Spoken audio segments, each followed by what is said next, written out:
देखिए, मेरे हिसाब से तो कोई ज़रूरत नहीं थी, क्योंकि सरकार को इस वक्त जो है अपनी जो है अपना तवज्जो जो आजकल के जो मुद्दे हैं, जिसमें बढ़ती महंगाई, ये बढ़ती अनएम्प्लॉयमेंट, मणिपुर की स्थिति, नीट इम्तिहान का घोटाला और भी बहुत सारे मुद्दे हैं, इनके ऊपर तवज्जो देना चाहिए। और जो है कि जो बीत गया उसके ऊपर बार बार आप अतीत में क्यों जाते हो, आप जो है भविष्य के ऊपर जाओ और वर्तमान पे रहो कि आगे की नीतियां कैसे देश के लिए अच्छी हो सकती है। ये मेरा अपना निजी क्या कहते हैं व्यू पॉइंट है, लेकिन सरकार ने लगाई है, इसमें नेचुरली राजनीति है, सियासत है, और इसका फ़ायदा उनको होगा नहीं होगा मेरे को तो नहीं लगता। देखिए, बीजेपी नेचुरली सियासत तो करेगी ही और जवाब देगी, लेकिन ऐसा देखा गया है कि इस मुल्क के अंदर ज़्यादातर चुनाव जो जीते और हारे गए हैं, वो नेगेटिव वोट के कारण हारे जाते हैं। बीजेपी के भी अगर जो की संख्या अगर 303 से 240 पे आ गई और एनडीए की संख्या भी कम हो गई, इसका एक कारण ये है कि लोगों ने सरकार की नीतियों को जो पिछले कुछ साल की थी, इस बार इंडोर्स नहीं किया, पसंद नहीं किया, और उन्होंने उसके विपरीत वोट डाला, जिस कारण से जो ऑपोजिशन है, जो विपरीत दल विपक्षी दल है, वो ज़्यादा संख्या में इस बार जीत के आए हैं। तो ये कहना कि ये, और जो है कि इस तरह की धारणा बन रही थी, जो कॉन्स्टिट्यूशनल इंस्टीट्यूशंस थी, उनको ये सच है या नहीं है इसके ऊपर कई चीज़ों पे डिबेट हो सकती है, लेकिन ये चल रही थी कि जो सरकार है, जो वर्तमान सरकार है, ये उनको जो है कि किसी ना किसी तरह से उनकी इम्पोर्टेंस और उनकी जो सैंक्टिटी है कम कर रही थी। तो इसलिए जो है लोगों तक पहुंचने के लिए, अपनी आवाज़ पहुंचाने के लिए, ये एक ऑपोजिशन ने, इंडिया ब्लॉक ने एक तौर तरीका ढूंढा था, जिसपे इस सरकार को उन्होंने इसके ऊपर इल्ज़ाम लगाया कि जो कॉन्स्टिट्यूशनल पोजीशंस है और जो कॉन्स्टिट्यूशनल वो है अथॉरिटी, उसका ये उल्लंघन कर रहे हैं।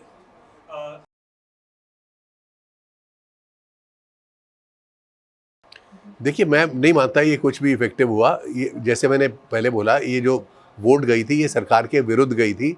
ये विपक्ष के पक्ष में कम और सरकार के विरुद्ध ज़्यादा, जिस कारण से बहुत सारी जगह पे, जहाँ पे अभी उत्तर प्रदेश में ही देख लीजिए कि बीजेपी ने कभी सोचा नहीं था कि उनकी संख्या इतनी गिर जाएगी, लेकिन गिरी। राजस्थान में सीट हारे, और भी हरियाणा में 5 सीट हारे, बाकी जगह पे बहुत सारी प्रदेश हैं जहाँ पे बीजेपी की संख्या कम हुई। तो ओवरऑल मिलाकर 63 सीट कम हुई। तो इसका जो है कि ये कॉन्स्टिट्यूशन का इतना मुद्दा नहीं था, लेकिन कॉन्स्टिट्यूशन जो है, जो हमारा जो संविधान है, वो सुप्रीम है, जिसके चलते किसी भी जमहूरियत या सियासत में वो ही एक दिशा दिखाता है कि किस तरफ सरकार को चलना चाहिए।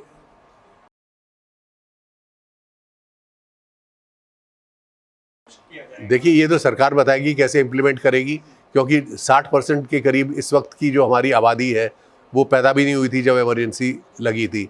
तो उनको इमरजेंसी के साथ क्या कनेक्टिविटी होगी, क्या कैसे होगी, क्या करेंगे कि उस दिवस वाले दिन किस तरह से इसका प्रचार करेंगे, ये बीजेपी जानती है।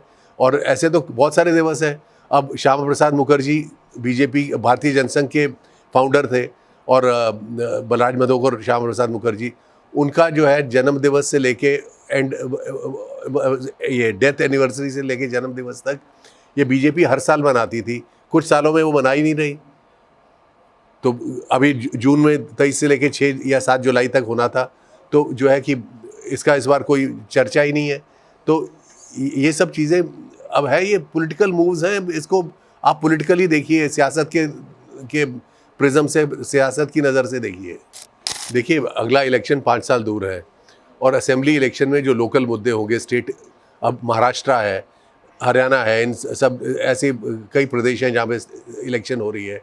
यहाँ पे जो लोकल मुद्दे हैं उनके ऊपर ज़्यादा फोकस होगा जब इलेक्शन होगी। अब संविधान के ऊपर जो है कि अब इसका चर्चा जो है, मेरे को नहीं लगता कि वो किसी भी तरह से फैक्टर बन सकता है। और इसमें वैसे आपके दर्शकों के लिए ये बता दूं कि जब इमरजेंसी लगी थी, आपातकालीन वो लगी थी, तो उस वक्त ये जो है संविधान के मुताबिक लगी थी। उसके बाद संविधान को बदला गया जिसमें इंटरनल इमरजेंसी की प्रोविज़न को हटाया गया। इसके 25 जून 1975 को राष्ट्रपति महोदय जो थे फ़खरुद्दीन अली अहमद, उन्होंने इमरजेंसी डिक्लेयर करने के एक उसमें उन्होंने सिग्नेचर किए थे। उसके अगले दिन यूनियन कैबिनेट ने इसको इंडोर्स किया था। तो जो है कि उस वक्त जो थी वो it was as per the constitution, और जो बाद में चल के नेचुरली कि मैं इमरजेंसी को का बिल्कुल बचाव वो डिफेंड नहीं कर रहा, बहुत गलत काम था, बहुत लोगों की जो है कि सिविल लिबर्टीज़ और ह्यूमन राइट्स वगैरह सस्पेंड हो गए थे, एक खौफ का माहौल बन गया था। लेकिन जो है कि मैं आपको सिर्फ हकीकत बता रहा हूँ जो हिस्टोरिकली जो फैक्ट है। देखिए, इमरजेंसी लगी थी, इमरजेंसी से लोगों को गुस्सा था। तो 77 में जब इंदिरा जी ने चुनाव की दोबारा घोषणा की और 20 या 18 जनवरी को चुनाव की घोषणा हुई और मार्च के महीने में चुनाव हुए थे, उसमें इंदिरा जी को लोगों ने, आवाम ने, रायबरेली की आवाम ने खुद हरा दिया। वो 58,000 वोट से हारी थी। 7 की कॉन्स्टिट्यूंसी अमेठी में संजय गांधी अपना पहला इलेक्शन लड़ रहे थे, वो 75,000 वोट से हारे थे। तो जो है कि लोगों ने इनको दंड दिया था। उसके बाद वही लोग जो थे जिन्होंने दंड दिया था, उन्होंने देखा कि जिनको वो लेके आए थे सत्ता में, उनसे सत्ता संभाली नहीं गई। पहले मोरारजी देसाई की सरकार बनी, फिर चौधरी चरण सिंह की बनी, और आपस में जो जितने घटक दल थे तो इनके बीच में आपस में झगड़ा हो गया और उन्होंने जो है सरकार गिर गई। तो लोगों ने फिर 1980 में कांग्रेस को जितवाया, 84 में जिताया, 89 में चाहे वीपी सिंह की सरकार बनी, कांग्रेस की सिंगल लार्जेस्ट पार्टी थी, 196 सीट्स थी। 91 में कांग्रेस की 200 से ऊपर 225 226 सीट्स थी, कांग्रेस की सरकार फिर बनी। 96 में फिर कांग्रेस सबसे ज़्यादा थी, 204 में, 209 में। तो मतलब मेरे को समझ नहीं आता कि ये इमरजेंसी से क्या मिलता है। और दूसरी चीज़ ये है कि अब ये कह रहे हैं कि जो जो इमरजेंसी के जो विक्टिम्स थे उनकी याद में, जिन्होंने इमरजेंसी में जिनके ऊपर इल्ज़ाम था कि इन्होंने क्या कहते हैं एक्सेसेस की, वो सब तो बीजेपी में ज्वाइन कर गए थे। चौधरी बंसीलाल हरियाणा के मुख्यमंत्री थे उस वक्त, बाद में बीजेपी की सहायता से मुख्यमंत्री हरियाणा के बने। जगमोहन जी जो है डीडीए वाइस चेयरमैन थे जब तुर्कमान गेट का हादसा हुआ, वो बाद में बीजेपी के मंत्री भी बने, विधायक भी बने, सांसद भी बने। तो वीसी शुक्ला कांग्रेस तब इंफॉर्मेशन एंड सूचना और प्रसारण मंत्री थे, वो बाद में उन्होंने भी बीजेपी ज्वाइन की और बीजेपी बाद में कांग्रेस में वापस आ गए थे, लेकिन बीजेपी ने शामिल किया। संजय गांधी का परिवार जो है कि उनकी पत्नी मेनका गांधी और उनका पुत्र फिरोज वरुण गांधी दोनों बीजेपी में हैं। तो कौन से विक्टिम्स हैं और कौन परपेट्रेटर्स हैं? जो राष्ट्रीय स्वयं सेवक संघ है उसके जो उस वक्त के सर संचालक थे बाला साहब देवरस, उन्होंने इंदिरा जी को चिट्ठी लिखी थी और कहा था कि जो है कि हम इमरजेंसी को इंडोर्स कर देंगे, सिर्फ हमारे कार्यकर्ताओं को छोड़ दो।